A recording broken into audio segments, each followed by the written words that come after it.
तो बच्चों आज के इस वीडियो में मैं आपके लिए लेकर आया हूं क्लास 12 फिजिक्स एमपी बोर्ड द्वारा जारी किया गया मॉडल पेपर 2024 के एग्जाम के लिए। ठीक है, तो यहां पर देखिए टोटल क्वेश्चन रहेंगे 20 और पेपर को सॉल्व करने के लिए टाइम मिलेगा आपको 3 घंटे का। और जो टोटल मैक्सिमम मार्क्स रहेंगे वो रहेंगे 70। ठीक है, तो यहाँ पर कुछ इंस्ट्रक्शन दिए गए हैं, तो इन इंस्ट्रक्शन को आप वीडियो को पॉज करके आराम से पढ़ लीजिएगा। मैं यहाँ पर डायरेक्ट क्वेश्चन को सॉल्व करना स्टार्ट करता हूँ। ठीक है, तो यहाँ पर देखिए ये आ गया आपकी स्क्रीन पर क्वेश्चन नंबर पहला। क्वेश्चन नंबर पहला देखिएगा 6 नंबर का रहेगा और प्रत्येक प्रश्न के लिए दिए गए विकल्पों में से सही विकल्प आपको चुनकर लिखना है। और इसका जो क्वेश्चन नंबर आ है, एक कूलाम आवेश में इलेक्ट्रॉनों की संख्या का मान कितना होता है।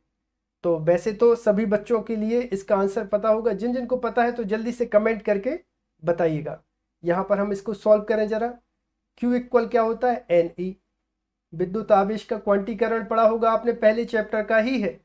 सो N के बराबर करोगे तो कितना हो जाएगा बेटा, Q बटे E हो जाएगा। या Q का मतलब क्या होता है, आवेश। E का मतलब क्या होता है, एक इलेक्ट्रॉन पर उपस्थित आवेश। और N का मतलब होता है नंबर ऑफ इलेक्ट्रॉन होता है।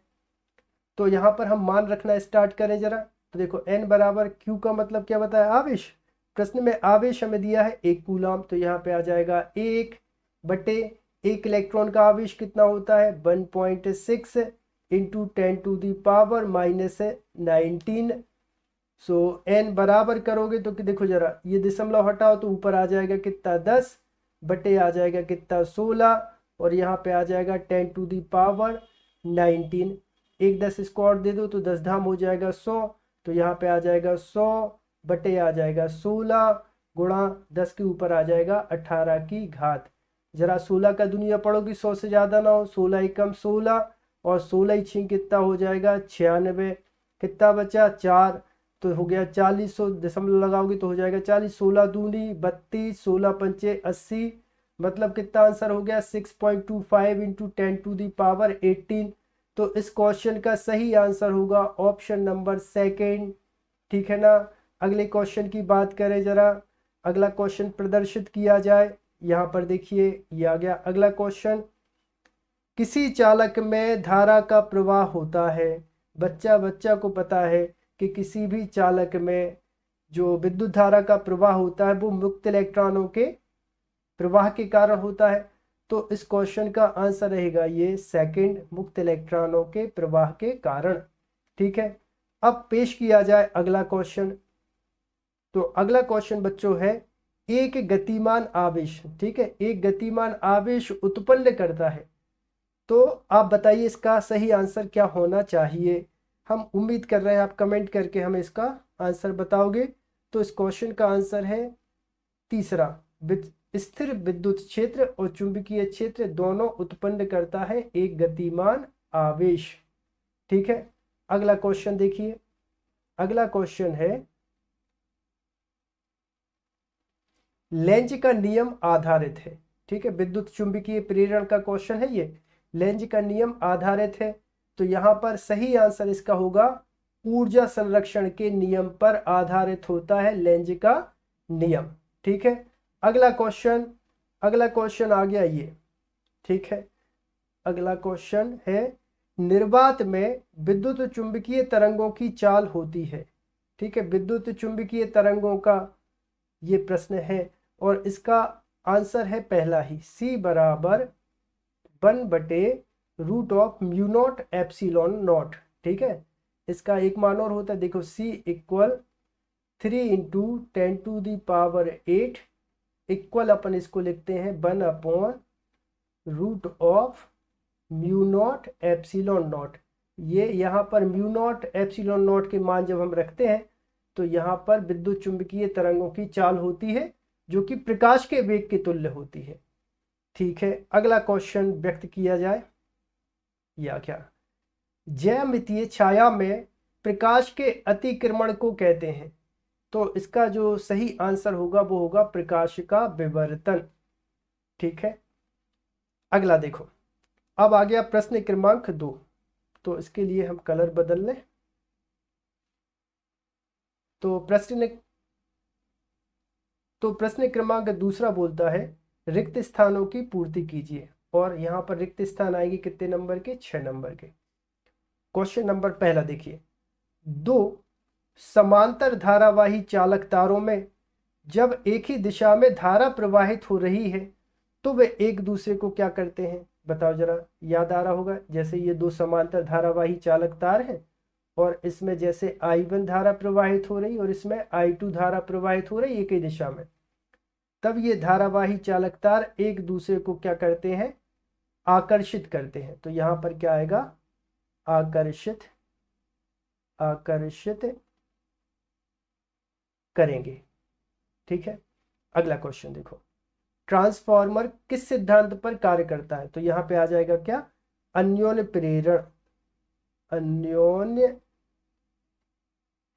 प्रेरण के सिद्धांत पर ट्रांसफॉर्मर कार्य करता है। अगला है 0 केल्विन। ठीक है, 0 केल्विन या 0 केल्विन पर अर्धचालक कुचालक की भांति कार्य करते हैं।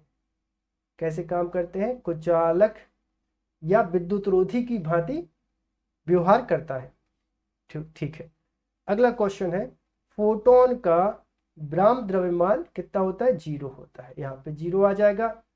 अगला प्रश्न है, दिष्ट धारा के लिए प्रेरण प्रतिघात कितनी होती है? तो दिष्ट धारा के लिए प्रेरण प्रतिघात बताने के लिए अपन सूत्र लगाए। देखो, XL बराबर कितना होता है बच्चों? Omega L। या फिर XL बराबर कितना हो जाएगा? ओमेगा का मान रखो कितना होता है? 2πf और इंटू हो जाएगा L। या फिर कितना हो जाएगा? XL बराबर यहाँ पे आ जाएगा 2π, और दिष्ट धारा के लिए फ्रीक्वेंसी आवृत्ति कितनी होती है? 0। तो गुणा करके 0 इंटू कितना आ जाएगा? L। सो XL बराबर कितना हो जाएगा? 0।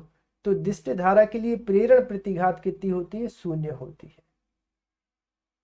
ठीक है, अगला प्रश्न देखिएगा, प्रकाश के फिल इन द ब्लैंक्स के लिए अवरोध के आकार को प्रकाश के तरंगदैर्घ्य की कोटि का होना चाहिए।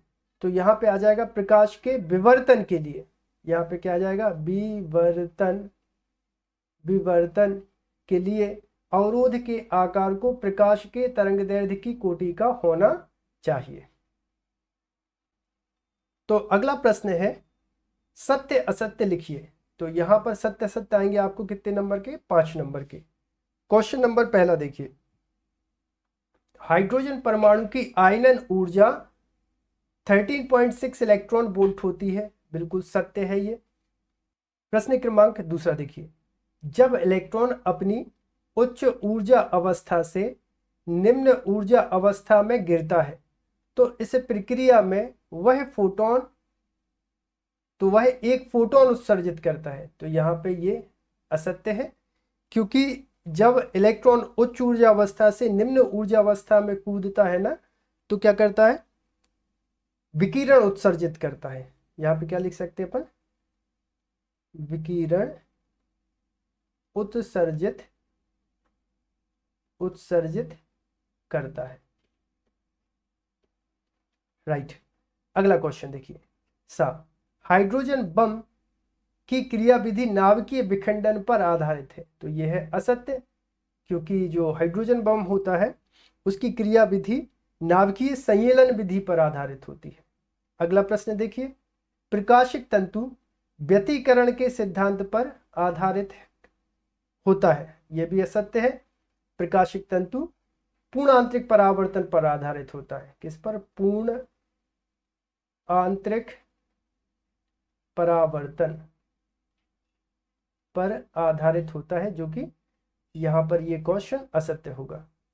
अगला है, सामान्य समायोजन की स्थिति में खगोलीय दूरदर्शी की नली की लंबाई FO माइनस FE होती है। यह भी क्या है? असत्य है, क्योंकि सही क्या होता है? प्लस होता है यहाँ पे। ओके, प्रश्न क्रमांक चौथा देखिएगा, तो ये भी 6 नंबर में आना है। सही जोड़ियां बनाइए। तो सबसे पहली है रेडियो तरंगे। तो रेडियो तरंगों की खोज करी थी वैज्ञानिक मार्कोनी ने। तो इस क्वेश्चन का आंसर रहेगा E, मार्कोनी। यहाँ पर, राइट। परावैंगनिक किरणों की खोज करी थी रिटर ने, तो यहाँ पे आ जाएगा आ, रिटर। दृश्य प्रकाश की खोज करी थी न्यूटन ने, तो यहाँ तीसरे का आ जाएगा ई, ये रिटर, सॉरी न्यूटन। द्रव्य तरंगों की खोज करी थी डी ब्रोगली ने, तो यहाँ पे चौथे का आ जाएगा बा। प्रकाश विद्युत प्रभाव की खोज करी थी आइंस्टाइन ने, तो पांचवें का आ जाएगा फा, इसका रहेगा ये फा, इसको ऐसे मिला देते हैं। और इलेक्ट्रॉन की खोज करी थी जे जे थॉमसन ने, तो छठवें का आ जाएगा सा, ये वाला। तो इस तरह से आप मैच दी कॉलम मिलाओगे तो यहां से आपको 6 नंबर मिल सकते हैं। प्रश्न क्रमांक 5वां देखिए, एक शब्द या एक वाक्य में उत्तर लिखिए। क्वेश्चन नंबर पहला है, पृथ्वी का विभव कितना होता है, तो पृथ्वी का विभव होता है 0। बा है, अनुगमन वेग का मान एसआई पद्धति में किस कोटि का होता है, तो यहाँ पे आंसर आएगा 10⁻⁻⁴ मीटर पर सेकेंड। क्वेश्चन नंबर 7 देखिए, कार्यफलन और देहली आवृत्ति में संबंध क्या होता है, तो यहाँ पर देखिए कार्यफलन को हम किससे दर्शाते हैं, फाई से, और फाई बराबर कितना होता है, एच न्यू नॉट, ये होता है, ठीक है। क्वेश्चन नंबर 10 देखिए, किसी सेल का विद्युत वाहक बल उसकी टर्मिनल वोल्टता से अधिक होता है, क्यों। तो इसके लिए हम क्या करते हैं, देखो एक प्रतिरोध लेते हैं, ठीक है, ये प्रतिरोध हो गया, प्रतिरोध को नाम दे देते हैं आर, और इस प्रतिरोध को एक बैटरी से मतलब सेल से कनेक्ट कर देते हैं, और सेल का आंतरिक प्रतिरोध है छोटा आर, स्मॉल आर, ठीक है। यहाँ पे ये आर हो जाएगा आंतरिक प्रतिरोध, ये हो जाएगा पॉजिटिव, ये हो जाएगा नेगेटिव, और ये धारा बह रही इसमें आई, और यहाँ से यहाँ तक इसकी जो टर्मिनल वोल्टता है वो हम ले लेते हैं भी, ठीक है। अब यदि इसमें हम किरचॉफ का दूसरा नियम लगाएं, सपोज हम ऐसे जा रहे हैं, एक पाथ सेलेक्ट करना रहता ना इस तरह से, तो प्रतिरोध में हम देखते हैं धारा की दिशा, और धारा की दिशा में जब हम चलते हैं तो इसका जो विभवांतर वो लेते हैं निगेटिव, मतलब यहाँ पे हो जाएगा I R, minus I R. अब इसके बाद यहाँ से देखो सेल का आंतरिक प्रतिरोध है, धारा देखो इस डायरेक्शन में जा रही है, मतलब हम लेंगे माइनस आई आर, और अब इसके बाद सेल का विद्युत भाग बल कितना है, ई है, नेगेटिव से पॉजिटिव जाते तो क्या लेते, पॉजिटिव ई, और इक्वल हो जाएगा 0। अब देखो इन दोनों टर्म का हम पक्षांतर कर दें तो ये हो जाएगा कितना, देखो ई इक्वल, ये हो जाएगा आई आर, और प्लस हो जाएगा आई स्मॉल आर। अब चूंकि टर्मिनल वोल्टता को हम भी से दर्शा रहे हो, भी इक्वल कितना होता है, आई इंटू आर, तो ये हो जाएगा ई इक्वल, यहाँ पे आ जाएगा भी प्लस आ जाएगा कितना, आई आर। तो यहाँ पे हमें दिख रहा है कि जो सेल का विद्युत वाहक बल वो कितना है, ई है, ठीक है, विद्युत वाहक बल ई है, उसकी टर्मिनल वोल्टता से ज़्यादा है, देखो भी प्लस आई आर, मतलब आई आर ज़्यादा है, आई आर इसमें जुड़ा रहा ना, तो हमेशा सेल का जो विद्युत वाहक बल होता है उसकी टर्मिनल वोल्टता से सदैव अधिक होता है, ठीक है। अगला प्रश्न देखिएगा, अगला प्रश्न है, धारामापी में चुंबक के ध्रुव अवतल एवं बेलनाकार क्यों बनाते हैं, तो यहाँ पर इसको पहले हम रब कर लें। यहाँ पर देखो जो धारामापी होता है उसमें चुंबक के 2 ध्रुव खंड लेते हैं हम, यहाँ पर देखो जैसे ये है एन है, और यहाँ पर ये चुंबक का दूसरा ध्रुव खंड ये एस है, और इसको कैसा आकार दिया जाता है, अवतलाकार दिया जाता है। क्यों दिया जाता है, यहाँ पे लगी रहती है धारामापी की कुंडली, और यहाँ से चुंबकीय बल रेखाएं N2S जाती हैं, तो यहाँ पर चुंबकीय क्षेत्र को त्रिज्यीय करने के लिए क्या लिखोगे आप, ताकि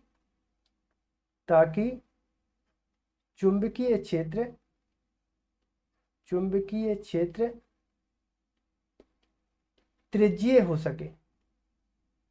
त्रिज्यीय हो सके,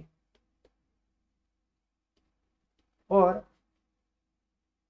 कुंडली का तल और कुंडली का तल चुंबकीय बल रेखाओं